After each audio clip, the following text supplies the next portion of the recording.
दोस्तों, आज जब भारत अपनी आजादी के 75 वर्ष पूरे करके अपनी स्वतंत्रता का अमृत महोत्सव मना रहा है, हम सब इस ऐतिहासिक लाल किले पर जमा हैं, जहां हर साल हमारी आजादी का परचम देश के प्रधानमंत्री जी फहराते हैं। ये लाल कोट, ये रेड फोर्ट, ये सुर्ख दुर्ग आज केवल दिल्ली ही नहीं, पूरे भारत का प्रतीक बन चुका है। सदियों से लाल किला भारत की प्रभुता का, संपन्नता का, सहिष्णुता का और कई कई संघर्षों का द्योतक रहा है। आज ये लाल किला खुद एक पृष्ठभूमि बनने जा रहा है, जिस पर आप देखेंगे भारत की महायात्रा गाथा और सुनेंगे हमारी प्यारी भारत माता, हमारी मातृभूमि की कहानी। तो भाइयों और बहनों, बच्चों और सम्मानित बुजुर्गों, तैयार हो जाइए कई हजारों सालों की एक लंबी यात्रा पर चलने के लिए। प्रस्तुत है मातृभूमि।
जब पूरा भारत एक सुनहरे कल और अमृतकाल की तरफ बढ़ रहा है, तो मैं कैसे पीछे छूट सकती हूँ? आप सोच रहे होंगे, एक दीवार बोल कैसे सकती है? दीवारों के तो कान होते हैं, बस। पर सच ये है कि आज मेरे देश के हर उस शख्स को आवाज मिली है जो अब तक सिर्फ सुनने को मजबूर थे, मेरी जैसी गूंगी दीवार को भी।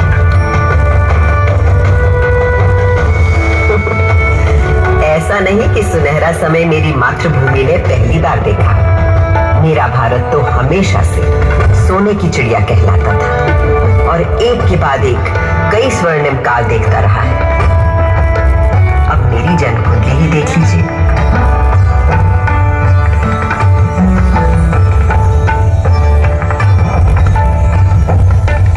जिस सुनहरे समय में मेरा जन्म हुआ था, उस वक्त मेरे आसपास छेनी, हथौड़ी, संग तराशों, पत्थर कटों की ठक ठक ताल थी और संत कवियों के शहद से सुर उस रसधार को बहाने वाले पूरे भारत भर से अनेकों कवि थे। इन भक्त कवियों में कोई हिंदू था, कोई मुसलमान, कोई सूफी, कोई शाक्त, कोई शैव, कोई वैष्णव। सबके आराध्य अलग अलग थे, भाषा अलग, पर सबकी भक्ति में एक ही परमात्मा, एक ही ब्रह्म, एक ही ओंकार के दर्शन सारे देश को हो रहे थे। पूरा नहीं आ रहा, वाइड में बना लेना, नहीं से खड़े हो, नहीं हो रहा है ना। यही तो दिखता है हमारे देश के त्योहारों में, जब एक ही दिन, एक ही मुहूर्त, जैसे मकर संक्रांति पर खिलाते हैं अलग अलग उत्सव रंग।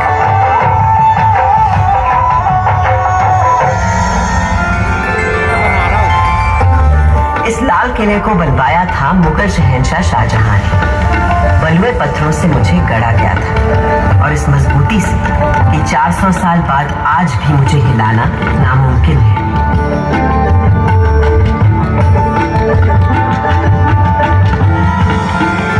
बिल्कुल उसी तरह जैसे है मेरे देश के विचार, सिद्धांत, उसूल। असल में भारत सिर्फ एक देश नहीं है, भारत नाम है एक सोच का।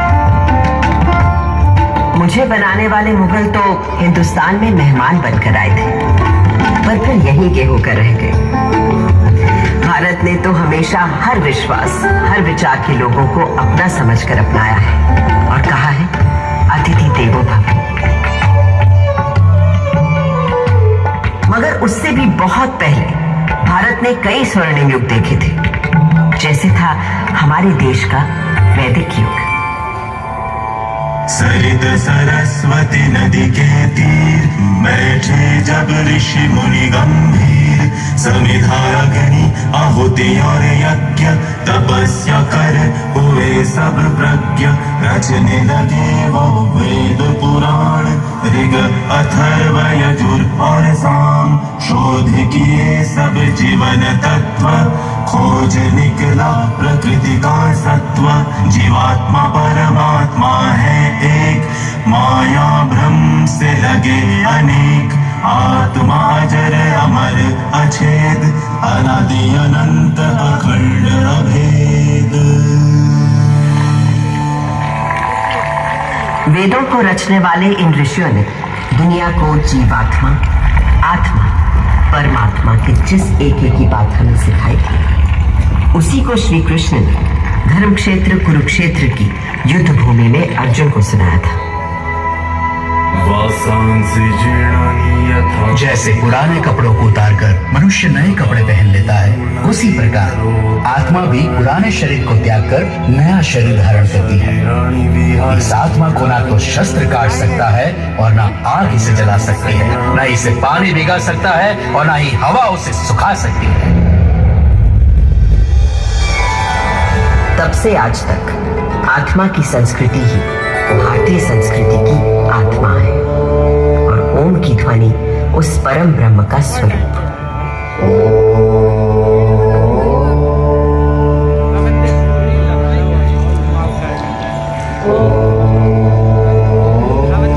आज सरस्वती भले ही आंखों से ओझल हो गई हो, पर नासा के सर्वेक्षण बताते हैं कि सरस्वती अभी तक जीवित है और अब धरती के भीतर भीतर बहती है।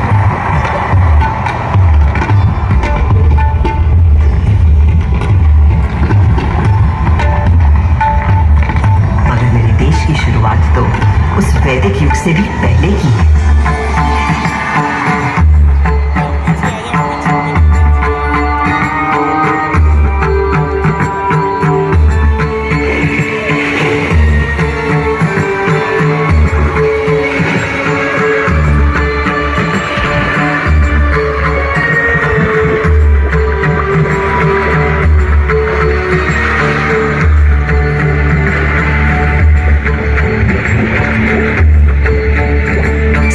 किनारे एक ऐसी सभ्यता उभरी, निखरी, संवरी, जो संसार में कभी भी कहीं भी नहीं देखी थी। उस वक्त के हमारे शहर थे smart intelligent cities. This was a wonder called India. 5000 साल पहले जो बुनियाद सिंधु सरस्वती सभ्यता के समय डाली गई थी, वो आज भी हमारे भारत का आधार है। संस्कृति का ऐसा अखंड अटूट सिलसिला आपको संसार में कहीं भी नहीं मिलता। हमारा देश नए को अपनाते हुए भी कभी पुराने को नहीं भुलाता। इसीलिए तो कल का भारत आज भी जीवित है और कल भी रहेगा।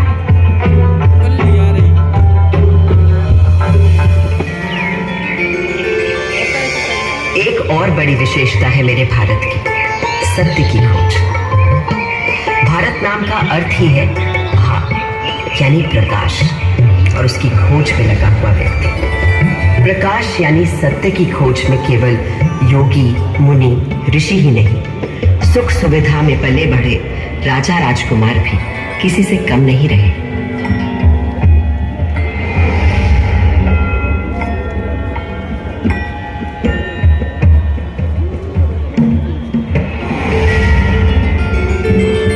भारत के दार्शनिक मनीषियों गुरुओं ने जो आध्यात्मिक मार्ग दिखाया था, उसी को ठोस रूप दिया भारत भर में फैले तमाम राज्यों साम्राज्यों ने।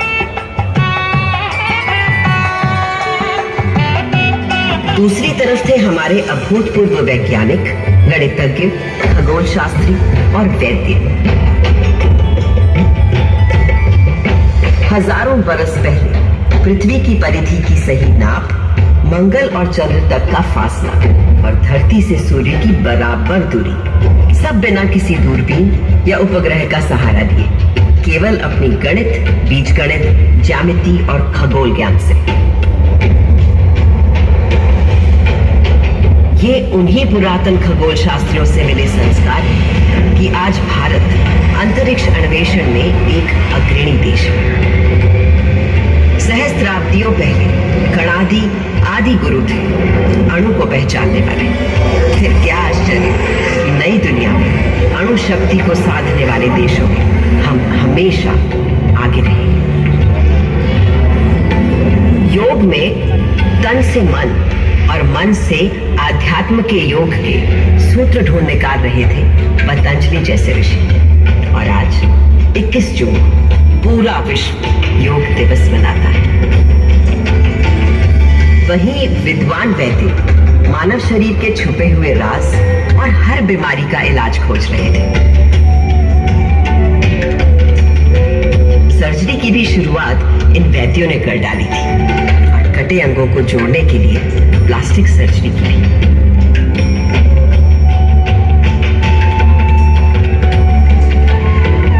इन भारतीय वैद्यों से मिली प्रेरणा ही तो है कि कोविड आने पर आत्मनिर्भर भारत ने कुछ ही महीनों में खुद बीमारी का टीका बनाकर 1 साल के अंदर टीके लगा डाले। ये दवा हमने दुनिया के और देशों को भी दी, क्योंकि मेरे देश का हमेशा से मानना रहा है वसुधैव कुटुंबकम, सारा संसार हमारा परिवार, वन वर्ल्ड वन फैमिली। तभी से भारत सोने की चिड़िया कहलाता था और यहाँ का बेहतरीन, बेशकीमती, बेमिसाल माल और हिंदुस्तानी हुनर कारीगरी के नमूने दुनिया भर में जाते और लोगों को रिझाते थे। संसार को तमाम सामान ही नहीं, षट दर्शन और 4 धर्म देने वाले भारत पर कई लोगों की बुरी नजर लगी हुई थी। मगर जब भी विदेशी हमलावरों या किसी आतताई ने मेरी मातृभूमि के मूल्यों, धर्म और संस्कृति पर हमला किया, तो मां की लाज बचाने को मुंह तोड़ जवाब दिया भारत की जाबाजों ने। किसके नाम लो, जैसे जरा याद कीजिए मेरी दिल्ली के पृथ्वीराज चौहान का पराक्रम। राजा पृथ्वीराज चौहान वीरों में था वीर महान, अजय मेरु से दिल्ली तक फहराता था उसका निशान। 8 बार था किया पराजित जब गजनी से आया गौरी, पर था दुर्भाग्य 9वें युद्ध में टूट गई वो पक्की डोरी। हमारे राजा पृथ्वीराज चौहान को मारने से पहले क्या आप इनका शब्द भेदी बाण का कौशल नहीं देखना चाहेंगे? जब यह बंद आंखों से केवल आवाज सुनकर ही शिकार पर निशाना लगा लेते हैं। ये अंधा क्या निशाना लगाएगा? लगाएंगे महाराज पृथ्वीराज निशाना, बस आप आज्ञा तो दीजिए और दीजिए इनके हाथ में एक धनुष बाण। चलो ये तमाशा भी देख लेते हैं इस काफिर के वर्ण से पेटतर। दे दो इस अंधे को तीर कमान।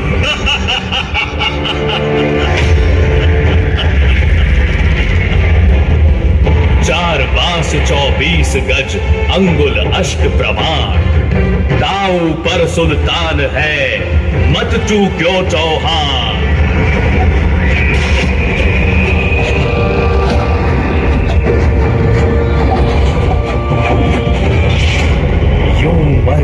भी उस राजपूत ने बचा लिया भारत का मान। धिक्कार है उन्हें मरा समझो, कायर जो जिए पिए अपमान। इन वीरों के बलिदानों से ही भारत है आज बना महान। भारत के दुश्मन कभी समझ ही नहीं पाए कि वो हमारे शरीर को घायल कर सकते हैं, मार सकते हैं, पर वो भारत की आत्मा को कभी नहीं मार पाएंगे। तभी तो आज जब इजिप्ट, ग्रीस, रोम, लैटिन अमेरिका की इंका, माया, फारस की अवस्था और चीन की पुरानी संस्कृतियां सब नष्ट हो चुकी हैं, तो केवल भारत की पुरातन संस्कृति, संस्कार, सभ्यता, धर्म, विचार, आध्यात्मिकता अभी भी जिंदा है, जावेद और जागृत है। आज भी घर की पहली रोटी गाय को दी जाती है। आज भी सुबह सुबह लोग चींटियों को आटा खिलाते हैं। हर घर, आंगन, पोल में चिड़ियों के लिए दाना पानी रखा जाता है। आज भी हम पेड़ों, प्रकृति, निसर्ग को किसी देवता सा पूजते हैं और नदियों को मां मानते हैं। और ये सब तब से जब किसी ने एनवायरमेंटल बैलेंस और क्लाइमेट चेंज का नाम भी नहीं सुना था। मेरे भारत पर एक काला साया तब पड़ा जब गोरे अंग्रेजों ने छल बल से हमें अपना गुलाम बना लिया। और ये सूरत गैरतमंद हिंदुस्तानियों को कतई कबूल नहीं थी। सन था 1857। सुनो भाइयों, कथा सुनो 57 की। कान खोल कर सुनो, कथा है क्रांति के पहले सावन की। अंग्रेजों की धूप कड़ी थी, धरती पर थी आफत। 57 की गर्मी पाकर हिल उठी थी बगावत। सारे भारत में आग लगी थी, क्या झांसी क्या अंबाला, पंजाब, बिहार, अवध, झारखंड, दिल्ली हो या बंगाला। वो क्रांति भले ही कुचल दी गई, पर उसी दिन से शुरू हो गया था एक नया स्वतंत्रता संग्राम।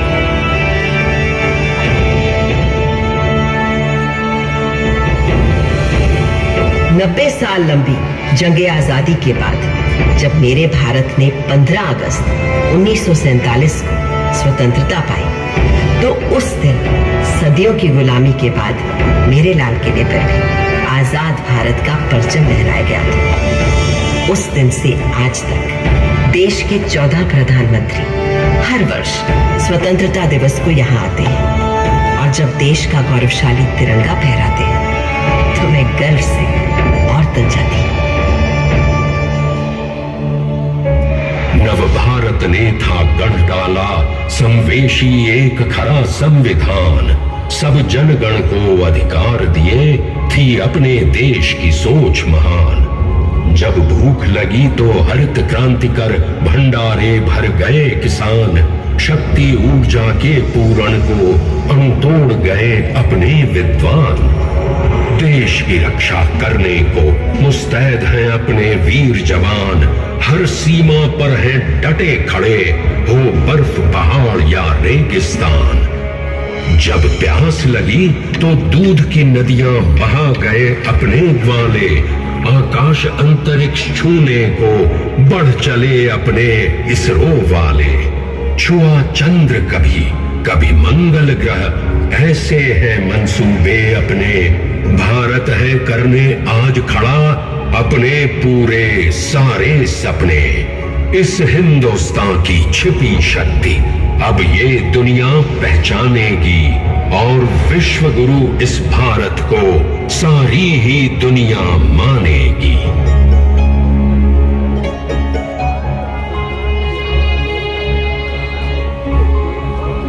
400 सालों में मैंने बहुत कुछ बदलते देखा है, पर जिस तेजी से अपने देश में बदलाव आज मैं देख रही हूं वो अद्भुत है, अद्वितीय है।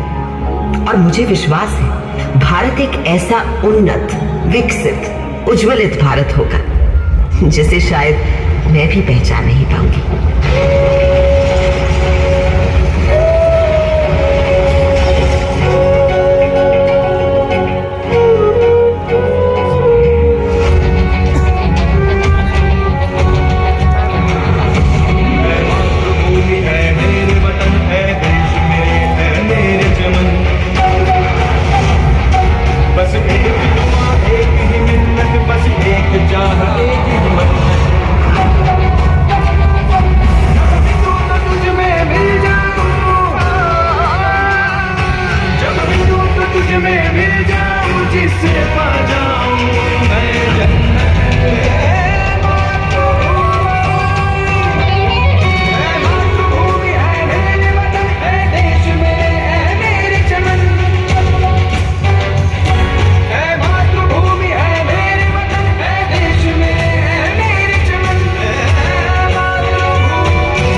फिर तेरे जल से प्राण